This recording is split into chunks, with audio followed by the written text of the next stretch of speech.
दोस्तों नमस्कार। मैं सचिन अहलावत आप सबका बहुत बहुत स्वागत करता हूं अपने YouTube चैनल पर जिसका नाम है मिशन 100 दिन। इसी तहत मैंने अभी तक जो आपको क्लासेस पढ़ाई हैं उसमें रेशो प्रोपोर्शन की मैंने लगभग 6 वीडियो आपके सामने अपलोड की हैं। आप उसमें से अपने हिसाब से चीजों को पढ़ सकते हैं। ठीक, अगर मैं बात करता हूं मिक्सचर या एलिगेशन, मिश्रण, एलिगेशन को भी मिश्रण कहते हैं, तो मेरी ये तीसरी क्लास है। 2 क्लासें जो मैंने पढ़ाई उसमें 2 प्रकार के सवाल मैंने आपको कराए। आज जो मैं आपके सामने शानदार क्लास लेके आया हूं उसमें मैं केवल आपको मिक्सचर के, एलिगेशन के इस प्रकार के सवाल कराऊंगा। उम्मीद करता हूं कि अभी तक जो मैंने आपको पढ़ाया उसके आप लोग नोट्स बनाकर तैयारी कर रहे होंगे। आने वाले जनवरी माह में आपकी आरपीएफ कांस्टेबल की परीक्षा होनी है, उसके बाद एसएससी जीडी वगैरह की परीक्षा होनी है और आरपीएफ एसआई का आपका दिसंबर माह में ही पेपर होना है। 100 दिन के अंदर एक बेसिक अच्छे खासे सवालों का टारगेट लेकर हमने पूरा मैथ समाप्त करने का जो दृढ़ संकल्प लिया है उसी को हम आगे बढ़ाते हुए प्रतिबद्ध हैं। मैं उम्मीद करता हूं कि जो लोग मेरी वीडियो को देख रहे होंगे अपनी मेहनत को सुचारू रूप से चला रहे होंगे और अपने घर एक सरकारी नौकरी का सपना जरूर पूरा करेंगे। अपने आने वाले समय में अपने माता पिता की जिंदगी को और बेहतर बनाने के लिए इस मिशन में मैं आपका जितना सहयोग करूंगा, आपसे भी उम्मीद करता हूं कि आप उससे ज्यादा सहयोग मेरा करेंगे और हम सब दोनों मिलकर, हम सब लोग मिलकर एक ऐसी सकारात्मक ऊर्जा के साथ आगे बढ़ेंगे जिससे हमारे और आपके घरों में सरकारी नौकरी का सपना पूरा हो सके। इसी के तहत मैं जो आज आपके सामने क्लास लेके आया मेरे प्यारे बच्चों, मैं अपने टॉपिक का नाम पढ़ देता हूं, मिश्रण का नियम। साफ साफ लिखा हुआ है, आप देख रहे होंगे मिश्रण का नियम क्या होता है। अभी तक तो कोई नियम ऐसा आया नहीं है, तो मिश्रण का जो शानदार नियम है, देखो मेरे प्यारे बच्चों, ये जो नियम मैं आपको बताऊंगा ना, ये नियम मिश्रण में भी लगता है, ये नियम एवरेज में भी लगता है, औसत में, ये नियम लाभ हानि के प्रश्नों में भी लगता है, ये नियम साधारण ब्याज में भी लगता है और ये नियम आपके चाल दूरी समय में भी लगता है। तो कई सारे चैप्टर्स में ये नियम लगता है। तो मैं आपको उम्मीद करता हूं कि उन नियमों पर आधारित मैं कुछ प्रश्न आपको कराऊं और आज पर्टिकुलर ये जो वीडियो है, ये वाली वीडियो में सारे चैप्टर से उठाकर मैं सारे सवाल आपको कराने का प्रयास करूंगा। हर टाइप का एक एक दो सवाल कराऊंगा जिससे आप ये समझ पाए कि इस नियम को हम लगा कैसे सकते हैं और कैसे बहुत बड़े बड़े सवालों को हम बड़ी आसानी से सोल्व कर सकते हैं। ठीक है, तो अगर मैं आपको बताऊं मेरे बच्चों कि नियम है क्या, पहले तो हमें समझना नियम क्या है। तो मिश्रण का नियम बड़ा सिंपल सा है। देखिए क्या मिश्रण का मतलब क्या होता है। मिश्रण का मतलब होता है दो चीजों को मिलाना, सिंपल है। अब आप एक बात बड़े काम की समझिएगा मेरे बच्चों कि मान लीजिए जो दो चीज मैं मिला रहा हूं, सपोज करो मैं 2 प्रकार की चावल मिला रहा हूं। ठीक, एक प्रकार का जो चावल है उसको मैं दूसरे प्रकार के चावल के साथ मिला रहा हूं। ये चावल नंबर मैंने 1 लिखा, ये चावल नंबर मैंने 2 लिखा। आप ऐसे समझिए कि 2 सगे भाई थे, दोनों सगे भाई आड़त का काम करते थे, मतलब आड़ती थे, मतलब चावल खरीदने का काम करते थे। एक ही पिता की 2 संतानें थी। पहला वाला व्यक्ति जो चावल खरीदता है वो 15 रुपए प्रति किलोग्राम के हिसाब से चावल खरीदता है। ठीक है बच्चों, दूसरा वाला जो व्यक्ति चावल खरीदता है वो 21 रुपए प्रति किलोग्राम की दर से चावल खरीदता है। अब दोनों भाई अलग अलग चावल खरीद रहे हैं लेकिन इनको चावल खरीद के आगे बेचना है। ठीक है, तो ये क्या करेंगे, दोनों चावल को एक साथ मिला लेंगे। दोनों चावलों को एक साथ मिलाने के बाद, ध्यान से समझना, मैं एक एग्जांपल दे रहा हूं, ये दोनों चावल को एक साथ मिलाने के बाद आपका जो मिश्रण बनेगा, याद रखना उस मिश्रण की जो वैल्यू होगी रुपए में वो इस 15 से ज्यादा होगी और इस 21 से कम होगी। मैं दोबारा बोल रहा हूं, यही कॉन्सेप्ट एवरेज में लगता है, मैं इसको एवरेज वैल्यू भी बोल सकता हूं। यही कॉन्सेप्ट मीन मतलब माध्य में लगता है, औसत में लगता है। एवरेज का मतलब औसत में कह सकता हूं, दोनों का माध्य में कह सकता हूं, है ना, या मैं मिक्सचर कह सकता हूं। ये मिक्सचर का जो होगा ना, मिश्रण का, ये क्या होगा, बीच की वैल्यू होगी। ठीक है, एवरेज भी बीच की वैल्यू होती है, माध्य भी बीच की वैल्यू होती है। बीच मतलब कम वाले से ज्यादा, ज्यादा वाले से कम। ठीक, जो मिनिमम वैल्यू है और मैक्सिमम वैल्यू के बीच में मिश्रण की वैल्यू आएगी। अब सपोज करो ये आया आपका 19 रुपए पर किलोग्राम। इन दोनों भाइयों का जो मिश्रण का अनुपात आया वो वैल्यू आई वही 19 रुपए पर किलोग्राम। तो मेरा सवाल ये बनता है कि मैंने पहला चावल और दूसरा चावल किस अनुपात में मिलाया जिससे कि मिश्रण का रेट 19 रुपए पर केजी हुआ। ठीक है, मैं दोबारा सवाल अगर इसको मैं बनाऊं तो मैं कैसे कहूंगा, मैं कहूंगा कि एक चावल 15 रुपए प्रति किलोग्राम की दर से खरीदा गया तथा दूसरा चावल 21 रुपए प्रति किलोग्राम की दर से खरीदा गया। दोनों चावलों को किस अनुपात में मिलाया जाए, ये बेटा अनुपात पूछेगा आपसे यहां और यहां। दोनों चावलों को किस अनुपात में मिलाया जाए कि मिश्रण का जो मूल्य है वो 19 रुपए प्रति किलोग्राम हो जाए। तो इस सवाल में आपको यह समझना है जो मेरी वैल्यू ये आएगी, मिश्रण की जो एवरेज वैल्यू आएगी वो मिनिमम से थोड़ी ज्यादा होगी और मैक्सिमम से कम होगी, दोनों के बीच में होगी। मेरे बच्चों आपको यहाँ पे ये बात ध्यान रखनी है कि आपको तिरछा घटाना है ना। 21 और 19 में जब आप तिरछा घटाएंगे तो आप कहेंगे ज्यादा कौन सा है, तो आप कहेंगे जी 21 ज्यादा है। तो 21 में से 19 घटाए तो क्या आएगा, 2। क्लियर है। अब ऐसे तिरछा घटाना है, तिरछा घटाने में 15 और 19 में ज्यादा कौन सा आप कहेंगे 19, तो 19 में से 15 घटा दो तो कितना आया, 4। तो अगर आप इसका अनुपात लेंगे 2 × 2 और 2 दूनी 4, ये जो 1:2 आएगा मेरे प्यारे बच्चों, ये इन दोनों चावलों के मिश्रण का अनुपात आएगा। यानी मैंने पहला चावल 1 अनुपात में लिया, दूसरा चावल 2 अनुपात में लिया, तो दोनों का जो अनुपात आएगा माध्य वो 19 रुपए किलो आएगा। ठीक, मैं इसको एग्जाम्पल के थ्रू समझाता हूं, बहुत ध्यान से सुनो भाई। मैं कह रहा हूं कि 1:2 का मतलब ये हो गया कि मैं पहले चावल की 1 किलो क्वांटिटी ले लूं, समझो बात को। तो अगर मैं पहले चावल की 1 किलो क्वांटिटी लूंगा तो मुझे चावल कितने का पड़ेगा, तो 15 रुपए का पड़ेगा। आप कहेंगे कितने का पड़ेगा 1 किलो चावल, 15 का।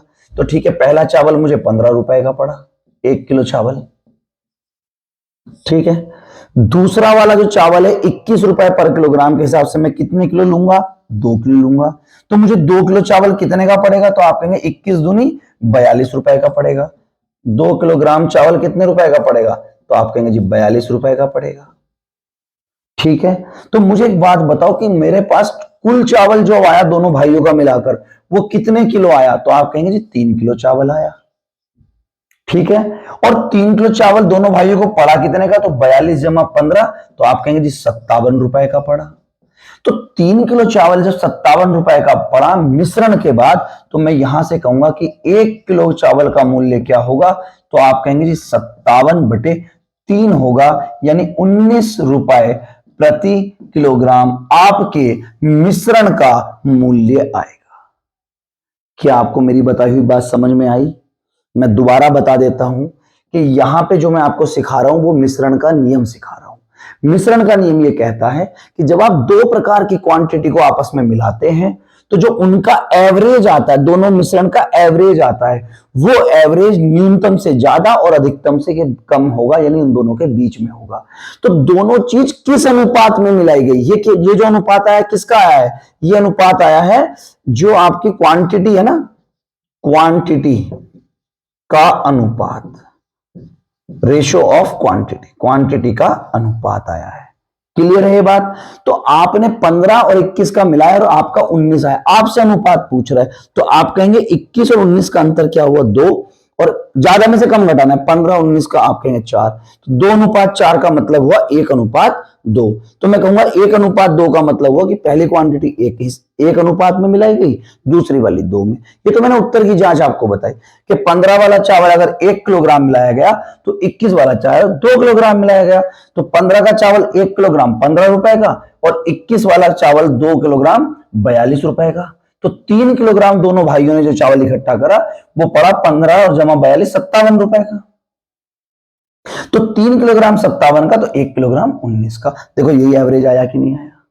क्लियर है? वो तो मैंने आपको समझाने के लिए बताया। अब मेरे प्यारे बच्चों यहां से एक बहुत ही शानदार बात निकल के आ रही है, ये तो मैंने आपको एग्जाम्पल दिया वो वाला। अगर मैं नियम बनाऊं तो देखिए इसमें नियम क्या है, मिश्रण का नियम है कि भाई एक क्वांटिटी हमेशा कम वैल्यू की होगी, है ना, इसकी वैल्यू सस्ता लिख देता हूं मैं, सस्ता प्रोडक्ट होगा कोई भी चीज, और एक जो होगा वो महंगा होगा। मुझे बताओ ये होगा कि नहीं होगा? और जब सस्ते को महंगे के साथ मिलाऊंगा, मिश्रण बनाऊंगा, तो जो वैल्यू ये आएगी, ये वैल्यू हमेशा एवरेज आएगी, इन दोनों के मध्य की आएगी। क्लियर होगी? तो एवरेज अगर ये वैल्यू आ गई ए, ठीक है, अब मैंने सस्ते को मान लीजिए, ये मैंने एवरेज लिखा, तो मैं महंगे में से एवरेज घटाऊंगा। महंगा ज्यादा होगा, एवरेज तो कम होगा ना, तो मैं महंगे में से एवरेज घटाऊंगा, कम में से ज्यादा घटाऊंगा, ऐसे समझ लीजिए। और यहां पर जो मैं वैल्यू घटाऊंगा वो एवरेज ज्यादा होगा, सस्ता कम होगा, तो एवरेज में से सस्ती वैल्यू घटाऊंगा, एवरेज में से सस्ती वैल्यू घटाऊंगा। क्लियर है ये बात? तो इनका जो अनुपात होगा, ये अनुपात होगा, जो भी ये वैल्यू निकल कर आएगी, ये वैल्यू होगी कि ये सस्ती और महंगी चीज आपस में किस अनुपात में मिली हुई है। क्या आपको समझ में आया? ये मैंने एग्जाम्पल दिया और ये मैंने आपको तरीका बताया कि आपको किस तरीके से याद रखना है। उम्मीद करता हूं एक चीज आपके सामने सस्ती कम वैल्यू की होगी, सस्ता कह दो या कम वैल्यू कह दो, एक ही बात है। ये महंगा कह दो या अधिक वैल्यू कह दो, ठीक है। जब कम वैल्यू वाली चीज के साथ में अधिक वैल्यू वाली चीज मिलाई जाएगी, तो आपका दिमाग खुद कह रहा है कि कम वैल्यू वाली चीज के साथ अधिक वैल्यू वाली चीज मिलाएंगे तो दोनों का जो एवरेज आएगा वो कम से थोड़ा ज्यादा होगा और ज्यादा से थोड़ा कम होगा। मेरी जेब में 50 रुपए हैं, आपकी जेब में 500 रुपए हैं, मैं दोनों को मिलाऊंगा तो उसका एवरेज जो आएगा वो 50 से ज्यादा आएगा और 500 से कम आएगा, दोनों के बीच में आएगा। तो उस एवरेज में महंगे से एवरेज कम होगा, तो महंगे में से एवरेज घटाऊंगा, और यहां एवरेज में से सस्ता, मतलब ज्यादा में से कम घटाना है, तिरछा। तो जो अनुपात आएगा वो अनुपात वो होगा जिस अनुपात में ये सस्ती और महंगी चीज मिली हुई होगी।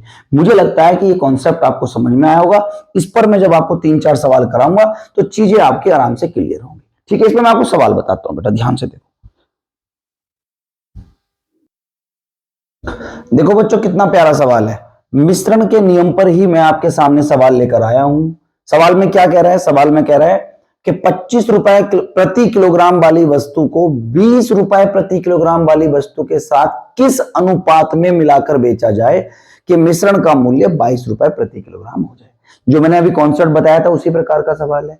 आपसे कह रहा है दो प्रकार की वस्तु है, एक का मूल्य है 25 रुपए प्रति किलोग्राम और एक दूसरी वस्तु है जिसका मूल्य है 20 रुपए प्रति किलोग्राम। ये दोनों अलग अलग वस्तु हैं। मेरे बच्चों इन दोनों वस्तुओं को जब मैं किसी अनुपात में मिलाऊंगा तो उसका जो मिश्रण का मूल्य है वो कितना होगा? तो आप कहेंगे 22 रुपए प्रति किलोग्राम, ठीक है। अब मैंने अभी आपको बताया था कि जो एवरेज वैल्यू आएगी, मिश्रण का जो मूल्य आएगा वो छोटी संख्या से बड़ा होगा और बड़ी संख्या से छोटा होगा, उसके बीच में ही होगा। आप कहोगे बिल्कुल होगा सर।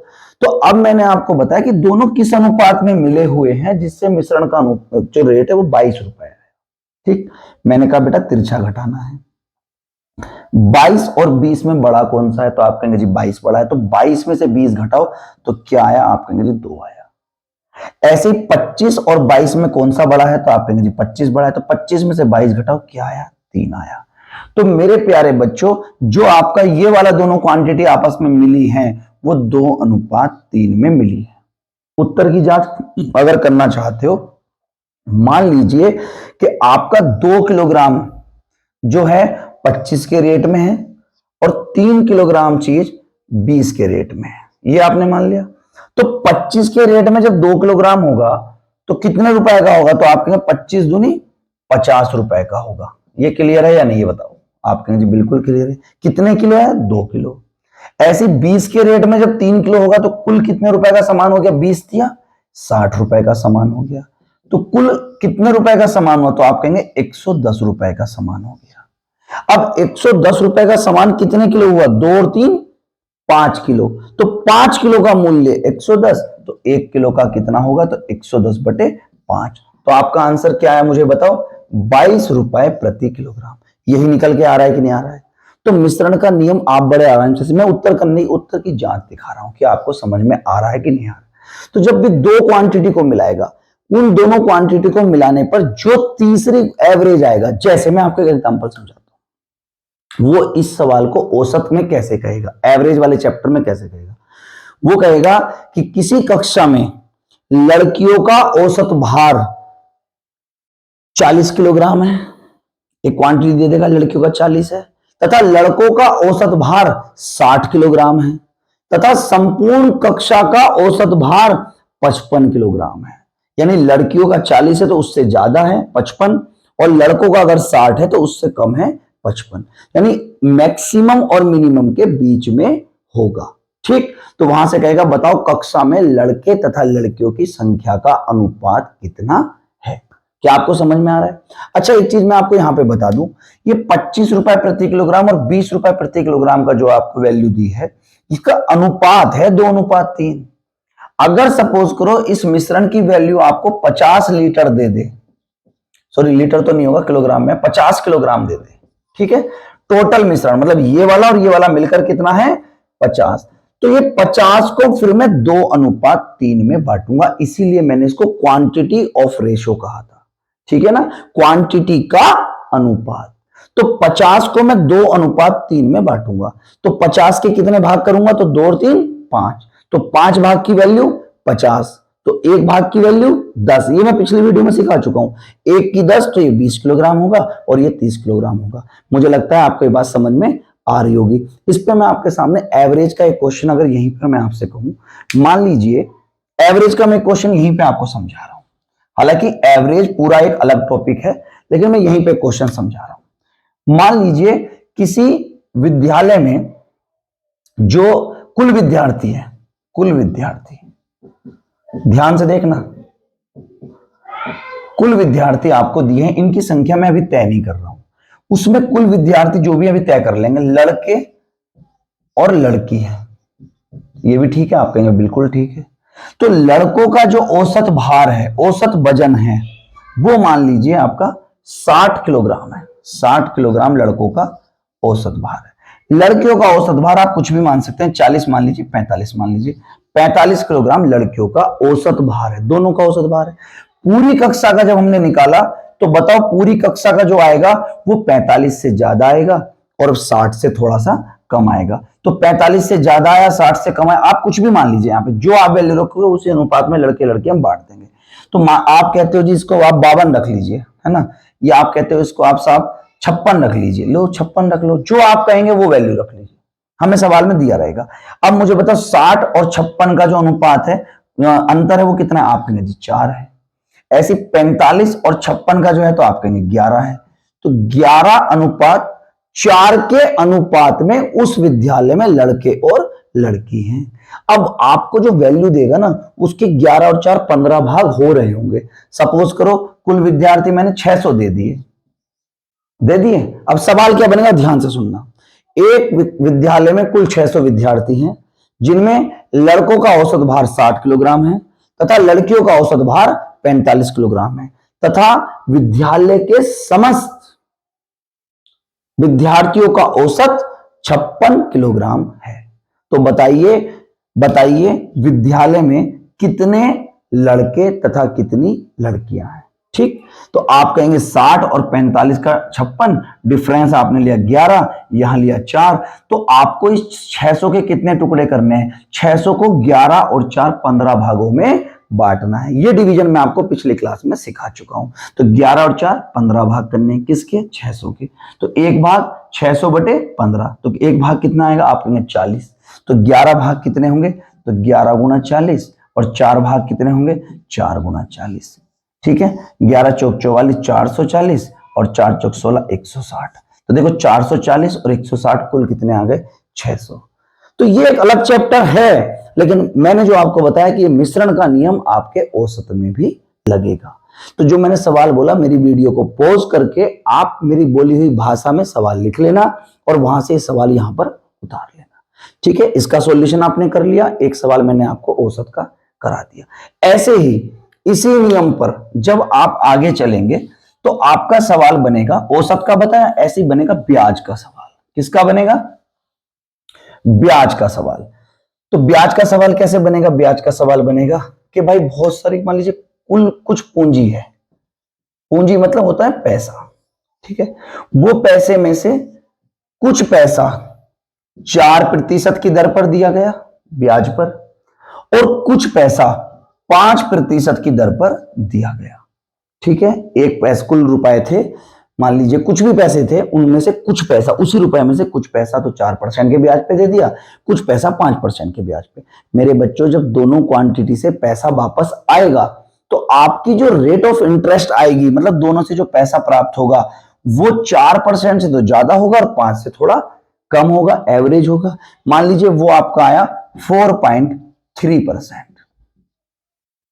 तो आपसे कह रहा है कि 4% पे कितना पैसा दिया था, 5% पे कितना पैसा दिया था। तो देखो 5 और 4.3 का क्या आएगा, तो आप कहेंगे 0.7% आएगा, डिफरेंस क्लियर है। और 4 और 4.3 का कितना आएगा, तो आप कहेंगे 0.3 आएगा।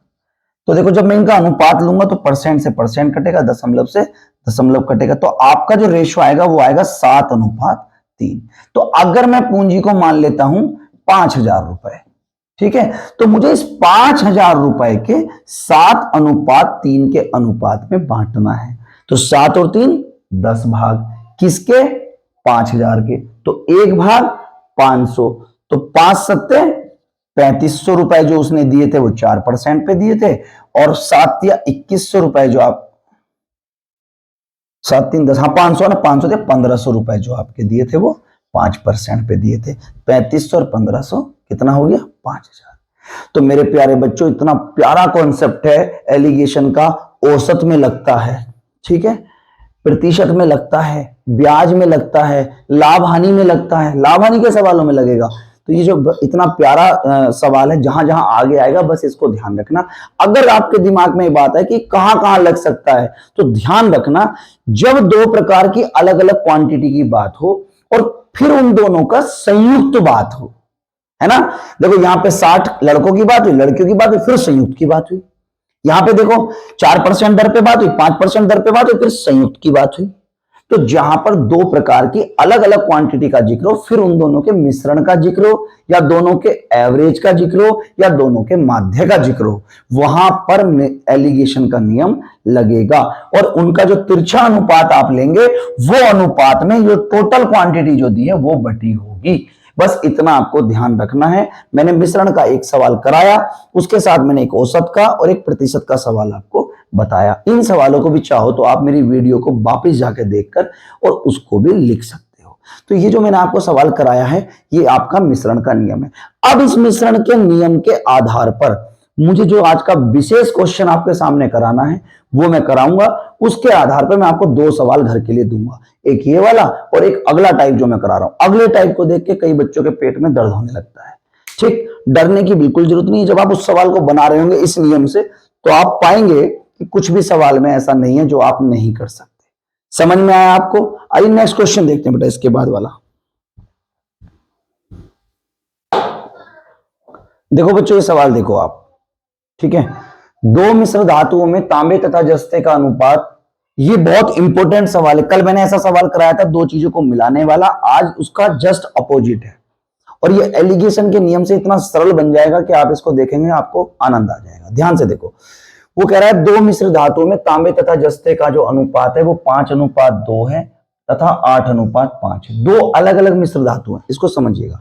मान लीजिए ये आपकी मिश्र धातु है पहली, इसका मैंने नाम रख दिया मिश्र धातु पहली है। इसमें क्या क्या है, तो आप कहेंगे जी तांबा है तथा जस्ता है।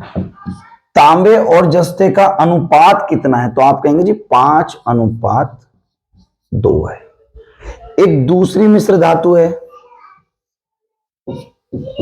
इसमें तांबा और जस्ता का क्या अनुपात है, तो आप कहेंगे सर 8:5 है। ये मिश्र धातु नंबर 2 है। ठीक, कल मैंने जो सवाल कराए थे पिछली वीडियो में, मैंने बेटा कहा था दोनों की बराबर बराबर मात्रा को मिलाओ तो बताओ तीसरी जो मिश्र धातु आएगी उसमें तांबा और जस्ता किस अनुपात में होगा। कराया था कि नहीं कराया था? और मैंने दूसरा सवाल भी कराया था, अगर दोनों की बराबर बराबर मात्रा नहीं भी मिला रहे तो अलग अलग अनुपात में मिला रहे तो तांबा और जस्ता क्या आएगा। यही आज सवाल है कि अगर मैं दोनों को, इसको और इसको दोनों क्वांटिटी को किस अनुपात में मिलाऊं, यहां से कितनी वैल्यू लूं, यहां से कितनी वैल्यू लूं, कि मिलाने के बाद जो तांबा और जस्ता आए वो 9:4 आए। कल का जो सवाल था उसमें यह अनुपात दिया हुआ था कि इसे इसे इस अनुपात में मिलाओ तो तांबा जस्ता क्या आएगा। आज कह रहा है तांबा जस्ता ये आएगा, तो किस अनुपात में मिलाया जाए। तो मेरे प्यारे बच्चों, आप बात समझिए कि यहां से और यहां से जो क्वांटिटी मिलाई जाएगी, जो भी ये वैल्यू आएगी, ये उन दोनों के बीच की होगी। ठीक, अब मैं आपको एक हिंट देता हूं। मेरे प्यारे बच्चों, मुझे बताओ कि यहां पे मैं क्या लिख सकता हूं, तांबा कितना लिख सकता हूं। टोटल भाग कितना है, 7। 7 में से तांबा कितना, तो आप कहेंगे 5/7। मुझे इसी प्रकार बताओ जस्ता कितना है, तो आप कहेंगे 2/7। अगर मैं यहां पूछता हूं तांबा कितना है, तो आप कहेंगे 8/13। मैं कहूंगा जस्ता कितना है, तो आप कहेंगे 5/13। मैं आपसे पूछता हूं कि जो तांबा जस्ता मिलकर आएगा उसमें तांबा कितना है, तो आप कहेंगे 9/13, और जस्ता कितना है, तो आप कहेंगे 4/13। मेरे प्यारे बच्चों, मुझे नहीं लगता कि अनुपात पढ़ने के बाद अब आपको इस क्वांटिटी में कोई दिक्कत होगी। ठीक, कल मैंने सिखाया था कि जब यहां पे 7 है, यहां पे 13 है, यहां पे 13 है, सब जगह से मुझे 13 और 7 खत्म करना हो तो मैं यहां से लेके वहां तक इस 13 और 7 के एलसीएम से गुणा कर दूंगा। तो 13 और 7 का एलसीएम क्या होगा, तो आप बोलेंगे सर 91 होगा। तो अगर मैं 91 की गुणा यहां कर दूं, 91 की गुणा मैं यहां कर दूं और 91 की गुणा मैं यहां कर दूं, तो मेरे पास सबकी एक पूर्ण संख्या आ जाएगी। आ जाएगी नहीं आ जाएगी। मैं यहां से मिश्र धातु 1 और मिश्र धातु 2 मिटा रहा हूं। देखो मेरे बच्चों, अगर मैं 91 की गुणा 5/7 के साथ करूंगा तो 7 से कटेगा 13 बार, कटेगा ना, 13 7 91, और 13 बार कटेगा और 13 की गुणा 5 से होगी। तो मुझे बताओ यहां से तांबा 65 भाग निकल के आया कि नहीं आया। ऐसे 7 से कटेगा 13 बार, तो 13 दूनी 26 आया कि नहीं आया, ये मैं कल भी करा चुका हूं। अगर मैं यहां पे बात करता हूं तो 13 7 91, 7 8 56 आपका तांबा आया कि नहीं आया। ऐसे ही मैं करूंगा 13 7 91, 7 पंजे 35, जस्ता आया या नहीं आया, आप कहेंगे बिल्कुल आया। ऐसे ही मैं अगर बात करता हूं 13 7 91, तो 7 9 63 आया कि नहीं आया। ऐसे में बात करूंगा 13 7 91, 7 चौक 28, जस्ता आया कि नहीं आया। सवाल आपका स्वाहा हो गया, खत्म हो गया। कैसे हो गया मेरे बच्चों, या तो अब आपने पहली मिश्र धातु, ये देखिए वो कौन सी धातु थी, तो आपने मिश्र धातु नंबर 1 थी, कहेंगे कि नहीं कहेंगे। और ये कौन सी है, तो आप कहेंगे मिश्र धातु नंबर 2 है। ध्यान से देखना, जब आप एक मिश्र धातु को दूसरी के साथ मिला रहे हैं तो जो तीसरी मिश्र धातु होगी उसमें जो वैल्यू निकल कर आएगी किसी भी चीज की, वो ज्यादा वाले से कम होगी और कम वाले से ज्यादा होगी। बस इसमें एक डायलॉग ध्यान रखना कि मेरे बच्चों, या तो तांबा तांबा और तांबा की तुलना कर लेना, या जस्ता जस्ता और जस्ता की तुलना कर लेना। मैं दोनों तरीके से करके दिखाऊंगा। पहले वाले में तांबा कितना है, तो आप कहेंगे जी 65 है। ये मैंने तांबे पे सवाल करा, ठीक है। मैं कहता हूं दूसरे वाले में तांबा कितना है, तो आप कहेंगे जी 56 है। ये आपने तांबे पे सवाल करा। मैं आपसे कहता हूं दोनों मिश्र धातु में कितना है, तो आप कहेंगे जी 63 है। बस आप ये देख लो 56 और 65 के बीच में है कि नहीं है, आप कहेंगे जी बिल्कुल है। तो इसका जो अनुपात है आप देखो 63 और 56 का आएगा, तो 56 और 7 63, तिरछा घटाना है ज्यादा में से कम, और 63 और 65, तो आप कहेंगे जी 2 आएगा। ये बताओ 7:2 आया। यही आपके प्रश्न का उत्तर है कि पहली वाली धातु में से 7 अनुपात में और दूसरी वाली धातु में से 2 अनुपात में अगर हम दोनों को मिलाएं तो जो आपका तांबा जस्ता आएगा वो 9:4 में हो जाएगा। मुझे लगता है कि ये सवाल आपको अच्छे तरीके से समझ में आ गया। इसमें कोई भी ऐसा ट्रिक नहीं है, कोई भी ऐसा जादू टोना नहीं है जो आपको समझ में ना आए। सिंपल मैं दोबारा बताऊं, यहां 5-2 था, यहां 8-5 था, दोनों को मिला के 9-4 लाना था। सबसे पहले मैंने फ्रैक्शन वैल्यू बनाई 5/7, 2/7, 8/13, 5/13, 9/13, 4/13। मैंने कल भी बताया था सबसे पहले मैं अनुपात में भिन्न को खत्म करना चाहता हूं तो मुझे बटे से 13, 13 और 7 खत्म करना है। 13, 13 और 7 का एलसीएम आएगा 91। 91 की गुणा मैं सारी जगह कर दूंगा तो मेरे पास क्वांटिटी आई 65 26, 56 35, 63 28। तो मैंने तुलना तांबे तांबे और तांबे की कर ली तो मेरा अनुपात आया 7:2। एक बच्चा कहेगा जी अगर मैं जस्ते जस्ते और जस्ते की करूं, तो लो जी यहां पे आप कर लो, मैं आपको इतनी जगह में करके दिखा रहा हूं। जस्ता, पहले में जस्ता कितना है तो आप कहेंगे 26, दूसरे में जस्ता कितना है जो आप कहेंगे 35, तो 26 और 35 के बाद जो आपका ये आया तो ये कितना है जस्ता 28, इसमें से तो जस्ता लेंगे। आप देखो तिरछी घटा के 35 में से 28 गया क्या आया 7, और 28 में 26 आया क्या आया 2। ये 7:2 ही आपके प्रश्न का उत्तर है। मेरे प्यारे बच्चों, एक एक सवाल बहुत महत्वपूर्ण है। आप इन सवालों को रटो मत, बैठ के समझो कि हाँ यार, एक चीज को जब दूसरी चीज के साथ मिलाया जा रहा है तो जब दोनों से जो कोई चीज हमें प्राप्त होगी उसमें जो क्वांटिटी मुझे प्राप्त होगी वो मिनिमम वैल्यू से थोड़ी ज्यादा होगी और मैक्सिमम से थोड़ी कम होगी। उसी को हम एवरेज कहते हैं, उसी को हम मिश्रण कहते हैं। मुझे लगता है ये सवाल आपकी समझ में आया होगा। मैं इसमें आपको एक ऐसा सवाल होमवर्क के लिए देता हूं, आप उसको करिएगा, और एक सवाल जो इससे पहले मैंने कराया था वो मैं आपको होमवर्क लेता हूं। ये दोनों सवाल आप बनाइएगा। अगर आपने बना लिए तो मैं मान के चलूंगा कि जो आपको रूल ऑफ मिक्सचर है या रूल ऑफ एलिगेशन है वो आपको अच्छे से समझ में आ गया होगा। मैं नेक्स्ट क्वेश्चन आपको बताता हूं मेरे प्यारे बच्चों। देखो बच्चों, दो सवाल हैं आपके, जो एक मैंने कराया, ये पहला वाला सवाल जो पहले टाइप का कराया था, ये दूसरा। मिश्रण का नियम आप अच्छे से समझ गए होंगे, मैंने बताया कई चैप्टर्स में लगेगा। बस जो मेरे से बच्चे पढ़ रहे हैं वो मिश्रण के नियम को ध्यान रखना। जब मैं आपका प्रॉफिट लॉस कराऊंगा वहां पे मिश्रण का नियम लगाऊंगा। जब मैं आपका CI SI पढ़ाऊंगा, चक्रवृद्धि ब्याज साधारण, वहां पे मिश्रण का नियम लगाऊंगा। जब मैं आपका औसत पढ़ाऊंगा वहां पे मिश्रण का नियम लगाऊंगा। जब मैं चाल दूरी समय पढ़ाऊंगा तो वहां पर मैं औसत का नियम लगाऊंगा। यानी कि आपके गणित के 4 से 5 चैप्टर में मिश्रण का नियम लगेगा। ठीक मेरे प्यारे बच्चों, ये सवाल दोनों आपको करके बताने हैं, कमेंट बॉक्स में मुझे आपको आंसर देने हैं। कुछ बच्चे कमेंट बॉक्स में आंसर देते हैं, कुछ बच्चे कमेंट बॉक्स में आंसर नहीं देते। देखिए, मेरा ये मानना है कि मैं अपनी पूरी ईमानदारी के साथ में आप तक चीजें पहुंचाने का प्रयास कर रहा हूं। अगर आप इन सब चीजों को, अगर आप बिल्कुल भी गणित नहीं जानते हैं, आप मेरे साथ जुड़े रहेंगे तो भी आपको कांस्टेबल लेवल का गणित पहले ही 100 दिन में मैं आपको तैयार करा दूंगा। ये सवाल देखने में आसान हो सकता है, अब आपको लग रहे हो, लेकिन जब पहली बार कोई बच्चा करता है तो इन सवालों में उन्हें डर लगता है। मैं उम्मीद करूंगा कि अब वो आपका डर धीरे धीरे दूर हो रहा होगा। पहले में कहा गया एल्कोहल पानी के दोनों मिश्रणों में एल्कोहल पानी का अनुपात क्रम से 5:2 है। एक बर्तन में 5:2 है, दूसरे में 7:6।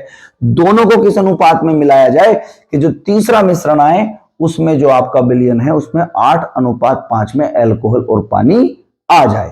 सिंपल सवाल है, मेरे कराए हुए सवाल को देखिएगा, उसी मेथड से कीजिएगा, आप आंसर तक पहुंच जाएंगे। ये सवाल है 18 रुपए प्रति किलोग्राम के चावल को 27 रुपए प्रति किलोग्राम के चावल के साथ किस अनुपात में मिलाया जाए कि जो मिश्रण का मूल्य है वो 21 रुपए प्रति किलोग्राम हो जाए। ये दोनों सवाल मैंने आपको प्योर एलिगेशन पे दिए हैं। मेरे प्यारे बच्चों, जो भी उत्तर प्रदेश पुलिस की परीक्षा में ऐसे विद्यार्थी हैं जिन्होंने मेहनत करके पेपर दिया है, लेकिन उनको लगता है कि उनके क्वेश्चन 100 से कम है, 90 से कम है, और उनको लगता है कि यार मैं अब आगे किस एग्जाम की तैयारी करूं। तो मेरे प्यारे बच्चों, RPF constable, RPF SI, RRB NTPC graduate level, non graduate level, और अभी आपकी दिसंबर तक भर्ती आएगी रेलवे D ग्रुप की आपकी। उसके बाद SSC GD की वैकेंसी आपकी पेपर होगा, दिल्ली पुलिस कांस्टेबल की वैकेंसी आएगी और UP SI की वैकेंसी आएगी। और मेरी उम्मीद है कि यूपी में PSC की जो वैकेंसी और फायरमैन की जो अभी तक नहीं आई है वो भी आपको जनवरी के बाद देखने को मिलेंगी। यानी वर्ष 2025 आपके घर पर सरकारी नौकरी लाने के लिए एक ऐसा पर्याप्त समय है, ऐसा वर्ष है जहां पर आप आराम से सरकारी नौकरी प्राप्त कर सकते हैं। मैं तो 2 लाइनों के साथ अपनी बात समाप्त करूंगा कि आप इस चीज को याद रखिएगा कि आपका पेपर कोई भी खराब गया है, कोई भी दिन आपका खराब हुआ है, अगर आप लगे रहेंगे उम्मीद के साथ और रोज सीखते रहेंगे, अपने सिलेबस को पूरा कीजिए। मैं देखता हूं अधिकांश बच्चे कहते हैं जी 5 नंबर से रह गए। अरे 5 नंबर से नहीं मूर्ख, तुझे तो 10 नंबर से सेलेक्ट होना चाहिए था, तूने कहीं सिलेबस ही पूरा नहीं किया। आप कुछ बच्चे किसी चैनल से थोड़ा सा पढ़ लेते हैं, कुछ बच्चे किसी चैनल से थोड़ा सा पढ़ लेते हैं। देखिए, जो बच्चे ऑफलाइन कहीं भी तैयारी कर रहे हैं वे ऑफलाइन लगे रहिएगा। जो बच्चे ऑनलाइन कहीं तैयारी कर रहे हैं, एक ही चैनल पकड़ के, एक ही लोगों का व्यक्ति जिसको पढ़ाने का तरीका आपको समझ में आने लगा, उसी के साथ में कंटिन्यू कीजिएगा। अगर आप कोई सा टॉपिक किसी चैनल से, कोई सा टॉपिक किसी चैनल से, और एक ही सब्जेक्ट के कई टॉपिक कई चैनल से पढ़ रहे हैं, तो आपको दिक्कत आने वाली है। मैं उम्मीद करता हूं कि आप सब लोगों को बात समझ में आ रही होगी। 2 लाइनों के बाद अपनी बात समाप्त करता हूं कि मुश्किलों में भाग जाना आसान होता है, मुश्किलों में भाग जाना आसान होता है, जिंदगी का हर लम्हा एक इम्तिहान होता है, और हार कर बैठने वाले को कभी कुछ नहीं मिलता और लड़ने वालों के कदमों में ये जहान होता है। मेरे दोस्तों, आप एक योद्धा की तरह लड़ाई लड़िए। मैं उम्मीद करता हूं वर्ष 2025 आप सभी लोगों की जिंदगी में एक सरकारी नौकरी, एक बेहतर सुनहरा अवसर लेकर आएगा। आज की इस वीडियो में मैंने जो आपको पढ़ाया ये आपको जरूर समझ में आएगा और इसके आप प्रयोग करेंगे तो बड़े शानदार इसके प्रयोग है। बड़े से बड़ा सवाल चुटकियों में हो जाता है। ठीक है, एक मिश्रण की और क्लास में लेकर आऊंगा, वो भी ज्यादा से ज्यादा 40 मिनट की क्लास होगी। उसको करने के बाद आप मिश्रण का कोई भी सवाल आराम से बना पाएंगे। मैं उम्मीद करता हूं आप मेरे साथ मेहनत कर रहे हैं तो आपको भगवान सफलता जरूर देगा। बहुत बहुत धन्यवाद। जय हिंद, जय भारत।